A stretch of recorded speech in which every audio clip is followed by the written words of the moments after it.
El Gigi del Cabanyal vos porta avui sociolingüística. Trucades telefòniques.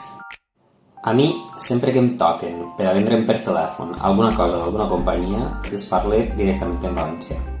En ocasions, a esta gent els pega per discriminar-te en ta casa quan Espanya és plural i dins de la pluralitat tú estás en ta casa. No es de recibo que yo, por ejemplo, viva en San Fulgencio, en la Vega Baja, país valenciano, donde la lengua propia es el castellano, y de repente me llame alguien diciéndome en inglés que le hable en inglés porque lo habla mucha gente y que no le hable en esa cochina lengua. ¿Tú qué pensarías? La teua catalanofòbia no és respectable. Al País Valencià es parlen les dues llengües més parlades de l'estat espanyol, castellà i català, i discriminar-me en qualsevol de les dues, tocar-me per telèfon, és il·legal i denunciable. Si no vols la meva llengua, no vols els meus diners.